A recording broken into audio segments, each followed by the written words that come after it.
All right, everybody, welcome back. Let's dive right into today's topic, travel hacks.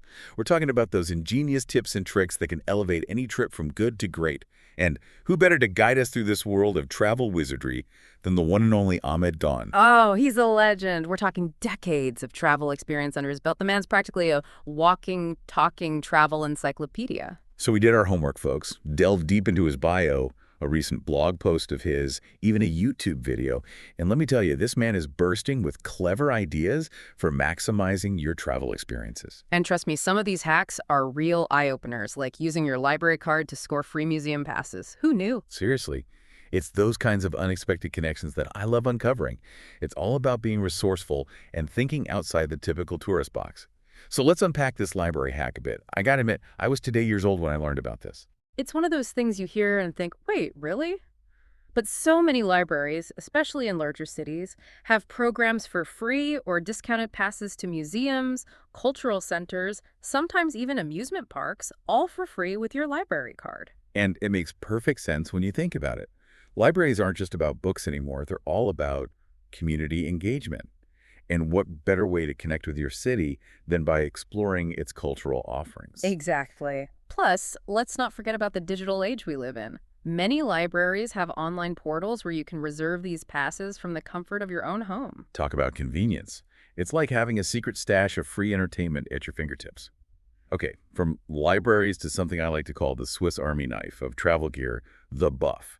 Now, I consider myself pretty well versed in the world of travel gadgets, but this one had me stumped until recently. Yeah, the buff is one of those things you don't truly appreciate until you've experienced its versatility firsthand. I mean, it's just a simple tube of fabric, right?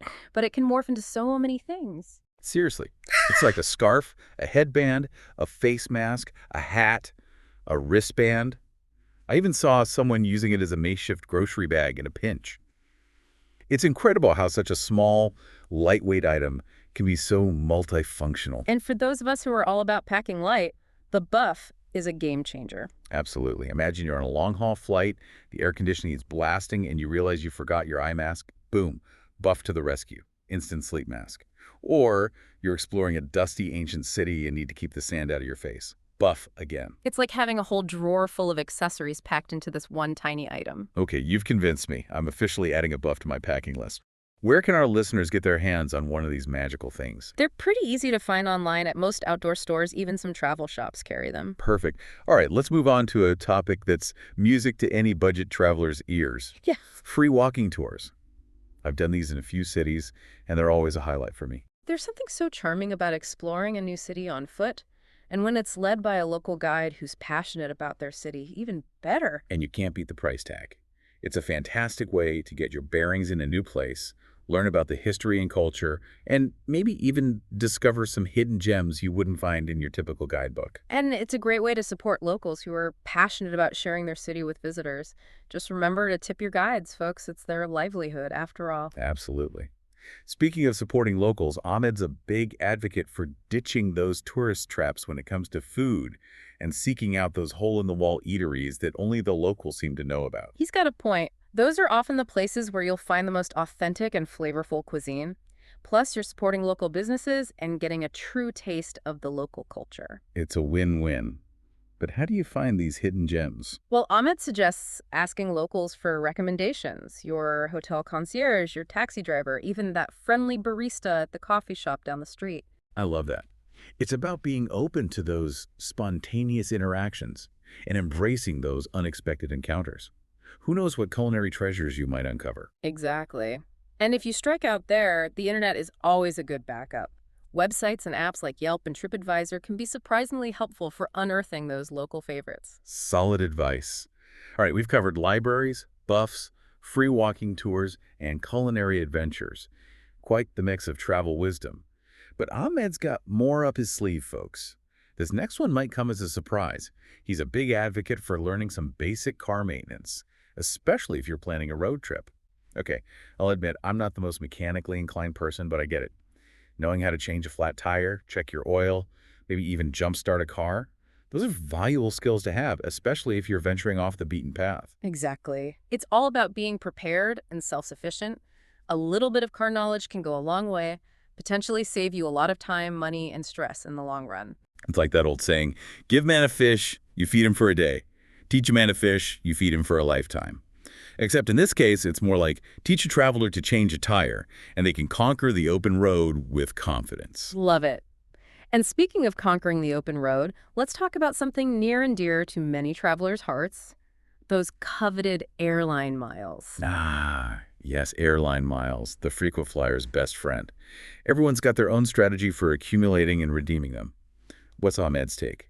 He has a really interesting perspective. He challenges the traditional approach of hoarding miles for that one grand prize, like a free business class ticket. I see where he's going with this. Don't let those miles gather dust. Exactly. He suggests that using miles for upgrades on shorter flights might be a savvier move. So instead of waiting years to accumulate enough miles for that dream trip, you're suggesting we treat ourselves to a little upgrade every now and then. Exactly. It's about maximizing the value of those miles and enjoying the perks of travel in the here and now rather than constantly deferring gratification. Plus, those smaller upgrades often require fewer miles, which means you can start enjoying the perks sooner rather than later. I like the way he thinks. It's like sprinkling a little luxury into your travels, even if it's just for a short hop. All right, we've covered a lot of ground here, from libraries to buffs to the open road. Are you ready to dive into some of Ahmed's in-flight survival tips? Absolutely. Let's hear what he has to say about conquering those long flights in comfort and style. Buckle up, everyone, because we're about to take off into the world of in-flight hacks, and you won't want to miss these. So Ahmed kicks off his in-flight survival guide with a hack that sounds almost too simple to be true, but trust me, it's a game changer. He calls it the DIY foot hammock. Okay, a hammock for your feet at 30,000 feet. I'm intrigued. Tell me more. Basically, you take a scarf, a small blanket, or you can even find these dedicated airplane footrests online. They're pretty cheap. And you loop it under the tray table in front of you. Creates a little hammock that elevates your feet, takes the pressure off your lower back. That's brilliant. I'm always struggling to find a comfortable position on those long flights. This sounds like a total game changer, especially for us taller folks.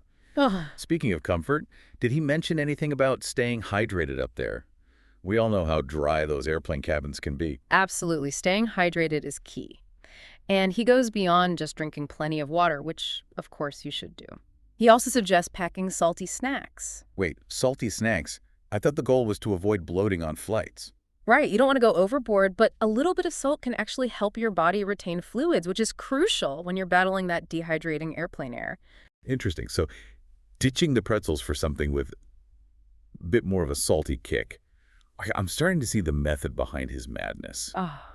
Now, while we're on the topic of airplane food, which, let's be honest, doesn't exactly have the best reputation, Ahmed mentioned something about a secret menu. Oh, yeah, this is a good one.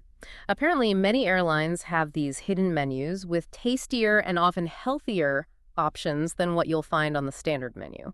A secret menu. I'm picturing some sort of speakeasy in the sky, complete with a password for entry. Haha, not quite that traumatic. But it does involve a bit of detective work. You can often find these menus online before your flight, or you can ask a flight attendant if they have any special meals available. So it's like a culinary treasure hunt at 30,000 feet. Count me in. What kind of treasures are we talking about here? Think fresh salads, flavorful stir fries, even gourmet sandwiches, stuff you wouldn't normally associate with airplane food. Plus, they often serve those special meals first, so you can maximize your time to relax or sleep. Now that's a serious perk, especially on those long-haul journeys. Okay, Ahmed, you've officially won me over with this secret menu business. What other in-flight wisdom does he have to share? Well, for those of us who aren't exactly thrilled about turbulence, he has a surprisingly simple remedy: peppermint oil. Peppermint oil, like the stuff you use in a diffuser. That's the one. He suggests putting a few drops on a tissue or handkerchief and just inhaling that refreshing scent. Apparently, peppermint oil is a natural nausea fighter, which can be a lifesaver during takeoff or if you hit a bumpy patch. That's a great tip. Much more appealing than those flimsy airplane sickness bags. Okay, last but not least, we need a game plan for navigating those tourist traps once we land. You know, the overly aggressive vendors, the overpriced souvenirs, that whole scene. Ahmed has a clever little trick for that, and it all comes down to a single phrase: I'm here for work. Really? That's it? Just tell them you're on a business trip and they'll back off. You'd be surprised. It instantly changes the dynamic. Those pushy vendors are much less likely to target you if they think you're not in the market for touristy souvenirs. It's like a secret code for warding off unwanted attention. Brilliant. Okay, we've covered a lot of ground here, from DIY foot hammocks to the power of peppermint oil.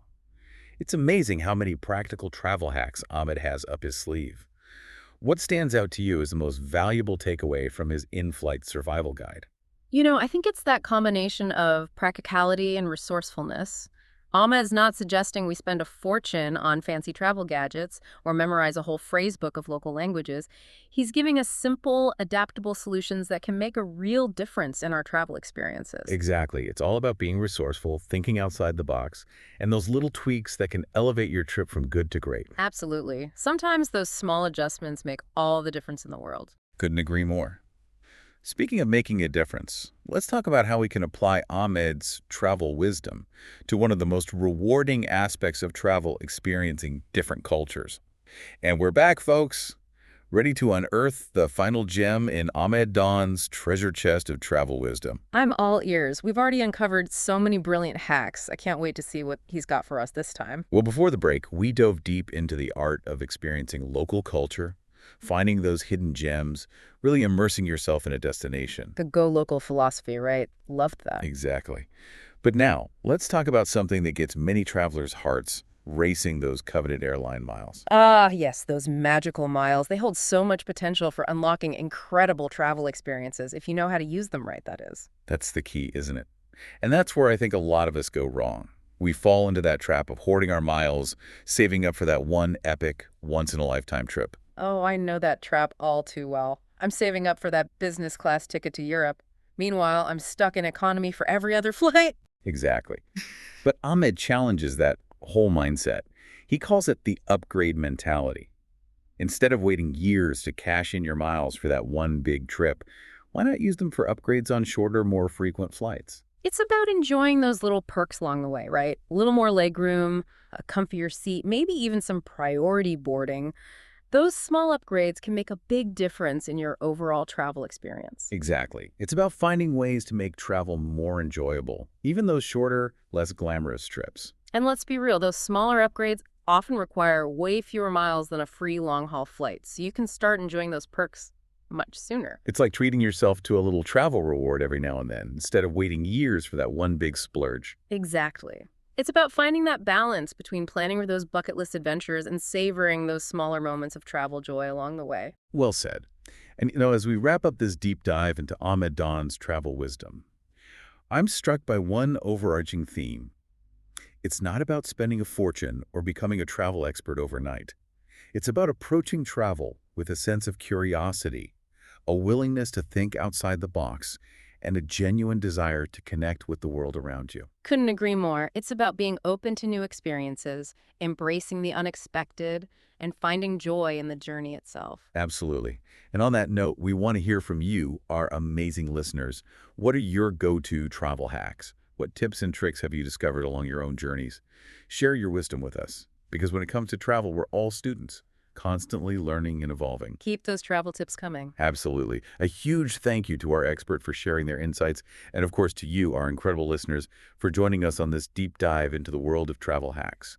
Until next time, safe travels, happy adventures, and may your journeys be filled with wonder and discovery. Cheers to that.